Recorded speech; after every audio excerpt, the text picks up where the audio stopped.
Bonjour les amis. Aïe, j'ai mal mis mon truc. Bon, j'espère que tout le monde va bien. Ça fait 3 vidéos que YouTube me squeeze depuis ce matin. Donc je ne sais pas pourquoi. Il n'y a absolument rien dans les vidéos que j'ai faites. Bon, donc je vous en refais une autre. Les autres sortiront quand elles sortiront. J'espère que il y en a une sur le nouveau Premier ministre français. Bon, si d'ici là il a été nommé, la vidéo n'aura plus de quoi être. Donc voilà.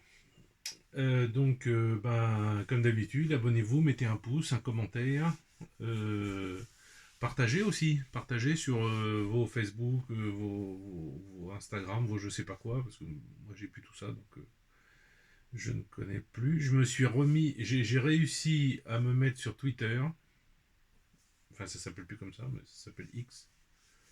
Mais bon, c'est pas mon truc, c'est un peu bon. Je mets les liens vers les vidéos, voilà. Euh, alors, alors, attention. De quoi je voulais vous parler aujourd'hui? Je voulais vous parler, parce que c'est complètement dedans en ce moment, l'hiver en Russie, comment on fait? Comment on fait pour vivre par moins 45? Comment on fait pour se débrouiller quand il fait froid? Comment on fait? Alors déjà, il faut savoir que le froid, c'est pas le même que vous. C'est-à-dire moins 25 en Russie, c'est à peu près zéro en France. Un peu moins de zéro. La sensation que vous avez quand vous êtes dehors. Euh, à savoir que la neige, mais ça vous avez la même chose dans les Alpes par exemple, où vous pouvez avoir des gens qui font du ski en t-shirt, alors qu'il fait pas très chaud, mais il y a du soleil, mais voilà, donc on a ça aussi. Bon, on va pas en t-shirt, mais bon. Alors la Russie, il y a un truc bien spécifique, c'est que je me suis fait avoir plein de fois parce qu'en France je faisais ça. Vous avez un truc qui traîne dehors, il faut aller le chercher. Vous êtes en t-shirt à la maison, vous y allez vite fait, et comme ça vous prenez votre truc, vous revenez. 100% vous êtes malade en revenant. Euh, donc c'est un truc qu'il faut vraiment faire attention. Quand vous venez en Russie, mettez bien une écharpe, mettez bien votre bonnet, mettez bien un blouson. Tant pis si ça prend 5 minutes pour de perdre de temps pour aller chercher ce que vous avez laissé dehors, mais il vaut mieux le faire. Ensuite, comment on chauffe les maisons?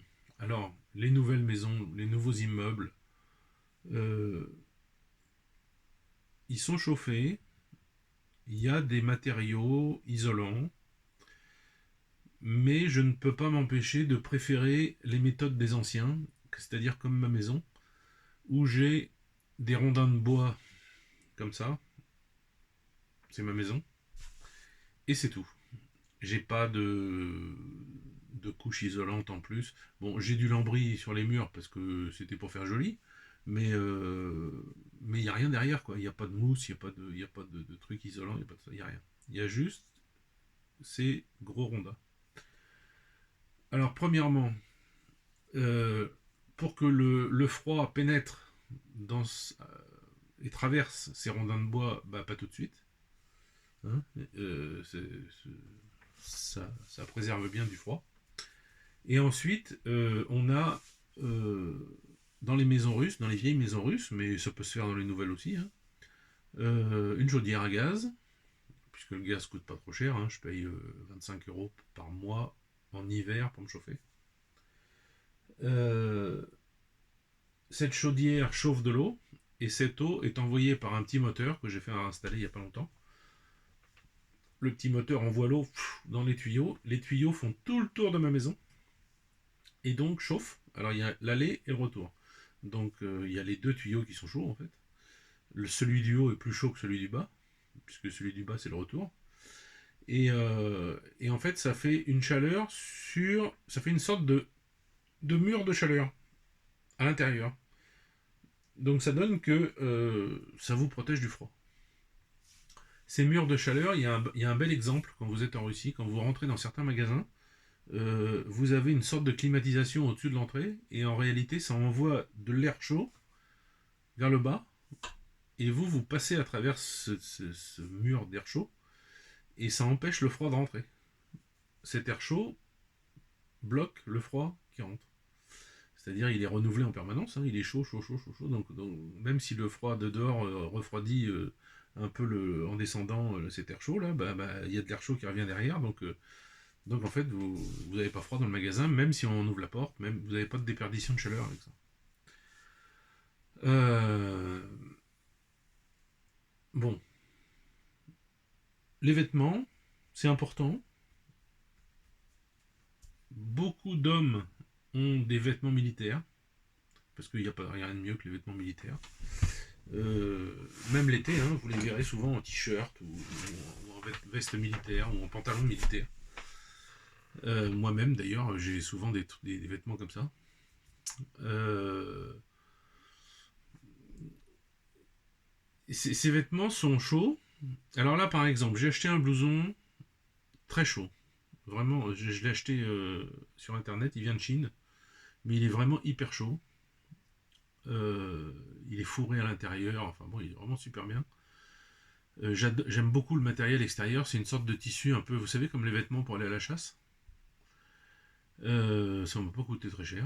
Et j'ai acheté des bottes que je vous avais déjà montrées en feutre, là, en laine. Je les ai mises pour aller à l'enterrement il y a 2 jours, qui est l'enterrement de la personne âgée du village qui est décédée. Et en fait, j'ai pas du tout eu froid aux pieds. Et j'avais dedans des toutes petites chaussettes fines. J'avais pas de grosses chaussettes. Le pantalon, c'est là qu'on a le moins froid en fait aux jambes. Donc c'est un jean. Voilà, c'est tout. Bon, si vous restez trop dehors, ouais, c'est par là que vous avez froid. Mais sinon, ben, un truc d'amarre, là, et puis c'est bon. Alors, il faut savoir que c'est une sorte. Les Russes, ils ont l'art et la manière, que je n'avais pas avant, mais que j'ai attrapé avec le temps, euh, d'acheter des sortes de chaussures qui vous protègent les pieds du froid quand vous êtes dehors, mais que vous pouvez enlever et remettre facilement, parce que quand vous rentrez chez des amis, chez quelqu'un, ou etc., vous enlevez vos chaussures. Donc, euh, donc il faut des godasses qu'on peut, alors souvent avec des zips sur les côtés. Vous avez des lacets, mais que vous retirez jamais en fait, et un zip sur le côté pour mettre votre godasse, et puis c'est bon, vous partez. C'est pareil, l'été, les Russes ont très peu de chaussures souvent n'ont pas beaucoup de chaussures à lacets, parce que quand ils rentrent chez des amis, ils retirent leurs chaussures, quand ils ressortent, il faut refaire les lacets. Tandis que si vous avez une chaussure qui s'enfile et hop, et vous partez, bon, c'est très bien. Alors pour le froid, qu'est-ce qu'on a d'autre? Pour le froid, on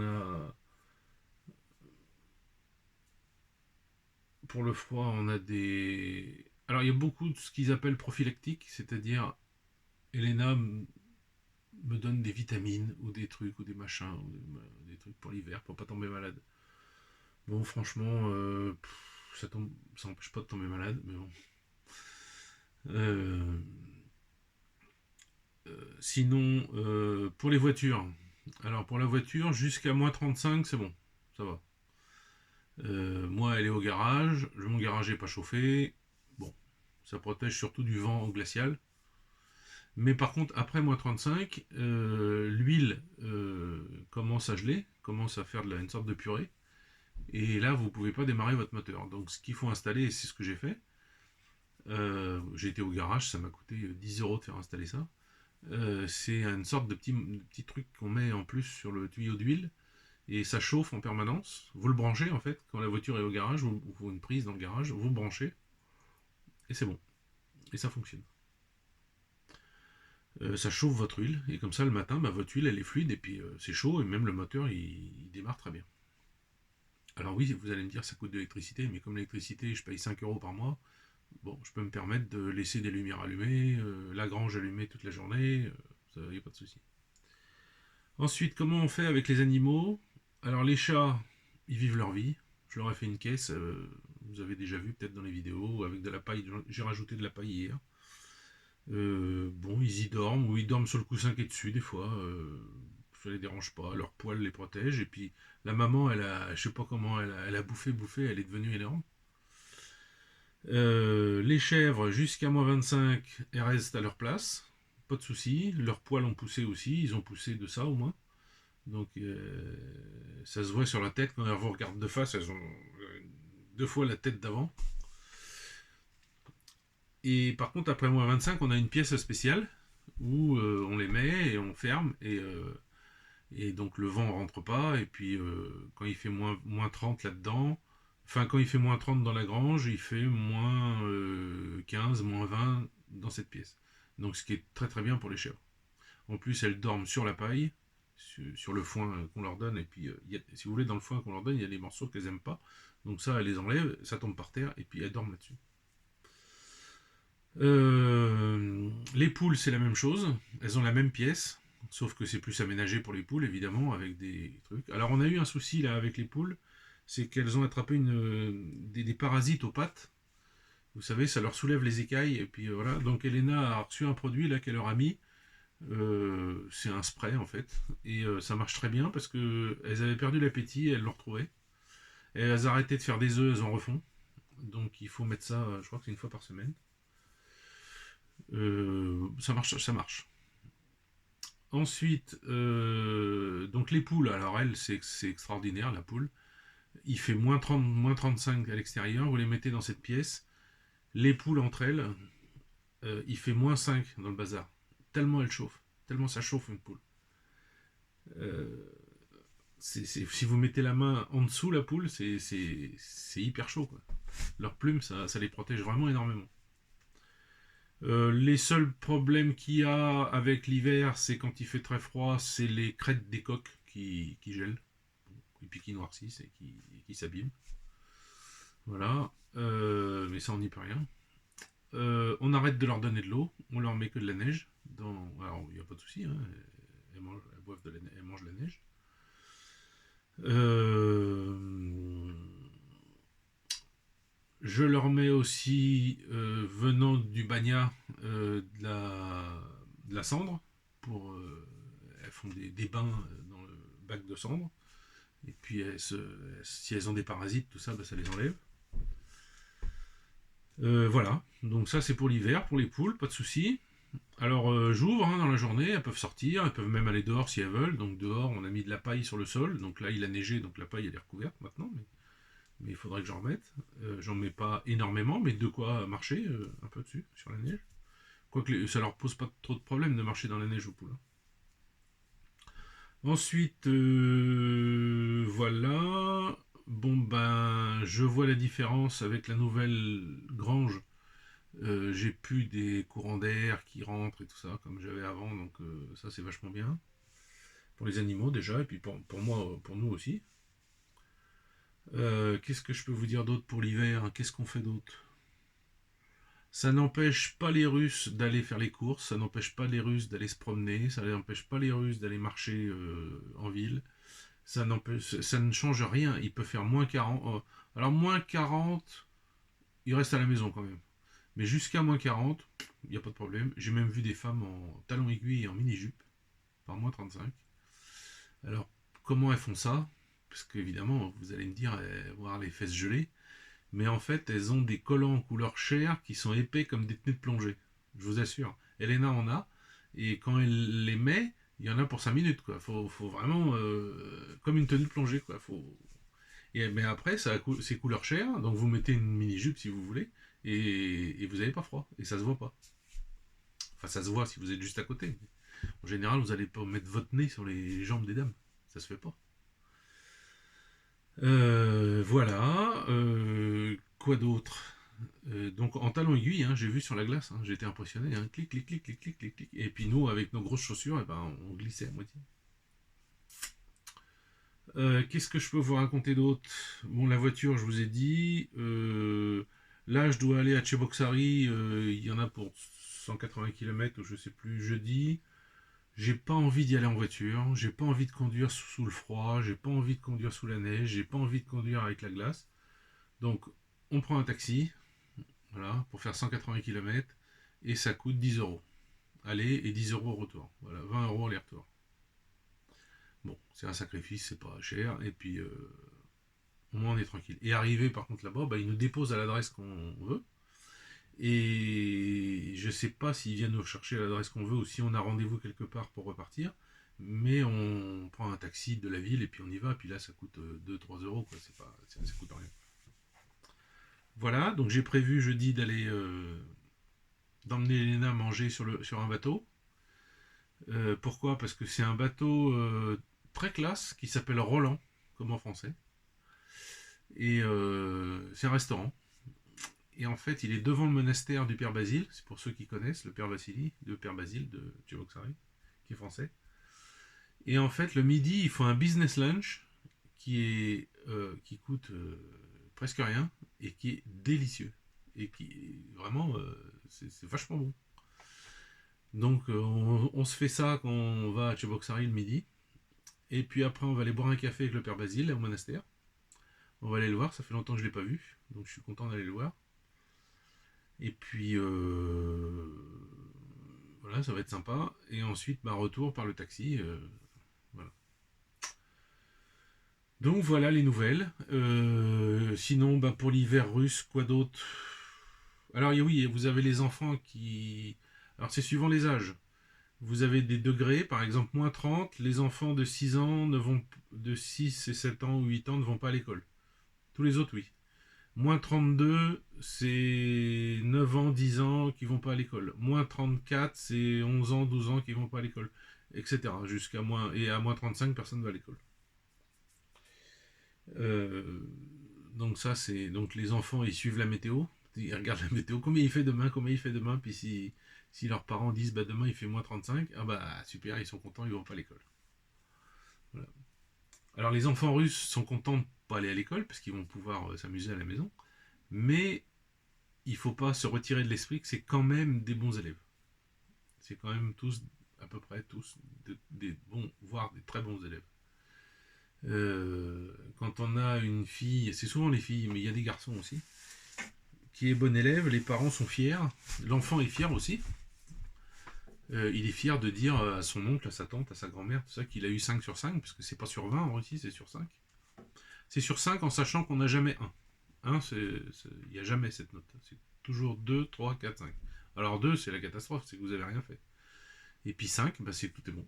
Voilà. Donc c'est la même chose quand vous avez les diplômes en fin d'année. Vous avez un diplôme, un truc en dur, en carton, avec imitation cuir sur l'extérieur, etc., etc., le drapeau russe, enfin bon. Et à l'intérieur, et suivant la couleur de votre diplôme, bah, si vous avez 5, si vous avez été très bon, votre diplôme il est rouge. Si vous avez été moins bon, il est vert. Voilà. Donc ça, déjà, rien que de montrer son diplôme, les gens savent que vous êtes un bon élève parce que votre diplôme il est rouge. Voilà, mais ça n'a rien à voir avec l'hiver, du coup, ce que je vous raconte là. Donc pour la voiture, bon ben voilà, je vous ai dit. La nourriture, bah, on manque de rien.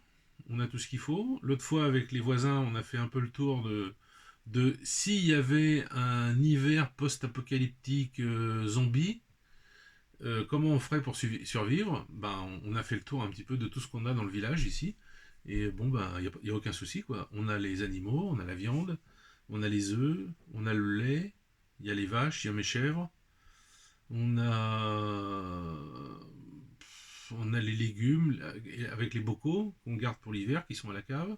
On a les champignons, parce que c'est le pays des champignons, la Russie. Hein. Vous allez en forêt, au bout de 30 minutes, vous avez 3 kilos de cèpes, quoi. Enfin, même plus. Et puis si vous voulez pas vous embêter, en fait, en Russie, vous prenez votre voiture, vous allez là où il y a des champignons, dans les forêts, et vous avez des gens au bord de la route qui sont assis avec des petites chaises de camping, là, qui ont des seaux, plein de champignons, et vous achetez le seau. Ça coûte rien du tout. Et vous repartez même avec le seau. Vous avez le seau et les champignons. En sachant que les petits champignons qu'on appelle tête de nègre, vous savez, des tout petits champignons, qui ont une tête noire et qui ne réduisent pas à la cuisson, en fait, eux, ça les intéresse pas, ces champignons. Donc moi, à chaque fois, je fais une razzia là-dessus. Parce que c'est délicieux, ça. c'est ferme, c'est super bon, puis ça se conserve vachement bien dans des bocaux, ça se conserve très bien. Voilà, quoi d'autre sur l'hiver? Oui, donc dans le village, on disait qu'on avait la viande, on avait le lait, on avait les légumes en bocaux, évidemment, pour le... Merde, j'ai fait une tache sur mon truc. En bocaux pour l'hiver. Et puis bah, pour l'été, on a les légumes, on a tout ce qu'il faut pour manger. On a tout ce qu'il faut pour... si, le seul souci, c'est si on n'avait plus d'électricité. Voilà, Elena, ça fait plusieurs fois qu'on en parle d'acheter un générateur, mais je ferai ça quand les travaux sont finis, quand notre salle de bain devait commencer, les ouvriers devaient arriver ce matin, mais ils viendront qu'après-demain, parce qu'il y en a un qui est malade. Voilà. C'est ce que je vous ai déjà dit dans une vidéo il n'y a pas très longtemps. Vous devriez réfléchir très sérieusement à trouver un boulot online, c'est-à-dire par internet, ou un truc, je sais pas moi, si vous êtes menuisier, bah vous faites vos meubles, mais vous achetez une petite maison abandonnée à la campagne que vous retapez, ou pas, ou il y en a qui n'ont pas besoin d'être retapés, qui coûtent 25 000 euros. Voilà, vous prenez une vache, ou vous prenez 2 chèvres, ou même une chèvre, mais elle préfère être par deux. Vous aurez du lait, vous aurez des poules, vous aurez des œufs, vous aurez la viande. Si vous savez tuer les animaux, chose que moi je ne sais pas faire et que je ne veux pas faire. Voilà. Il faut, dans un pays comme la France actuellement, il faut se sortir les doigts du et réfléchir à tout ça. Si vous voulez pas quitter la France pour aller ailleurs et vivre heureux, vous avez vos raisons pour rester en France, hein, il y a des raisons, je comprends. Eh ben, réfléchissez à le jour où ça n'ira plus et que vous êtes en ville, euh, comment vous allez vivre si au supermarché il n'y a plus d'eau, il y a plus de nourriture, il y a plus de tout ça. Comment vous faites? Bah vous faites pas. Donc les villes vont se dépeupler en même pas un mois. Tout le monde va partir à la campagne. Les riches vont s'en sortir parce qu'ils... et encore, vont s'en sortir. Parce que j'allais dire, les riches pourront acheter des maisons qui vont devenir très très très chères à la campagne alors qu'elles ne le sont pas actuellement. Mais quelqu'un qui a une maison à la campagne, est-ce qu'il vous la vendra, sa maison? Parce qu'il la gardera pour lui ou pour sa famille ou pour... Donc ce sera trop tard. Donc vous n'aurez plus qu'à devenir un zombie. Voilà. Euh. Bon voilà, allez, j'espère qu'ils vont pas me squeezer cette vidéo parce que ça sera la 3e sinon. Et là je comprends plus parce que bon, j'ai absolument rien dit de spécial dans les autres. Mais bon, c'est l'algorithme qui voulait que je vous dise. Et puis là j'ai fait appel comme d'habitude. Et l'humain qui va regarder mes vidéos, bah, évidemment va trouver qu'il n'y a rien de spécial dedans. Et les remettra en ligne, comme d'hab. Voilà. Allez, à plus, et puis arrivée d'air chaud, et bisous les filles. Salut.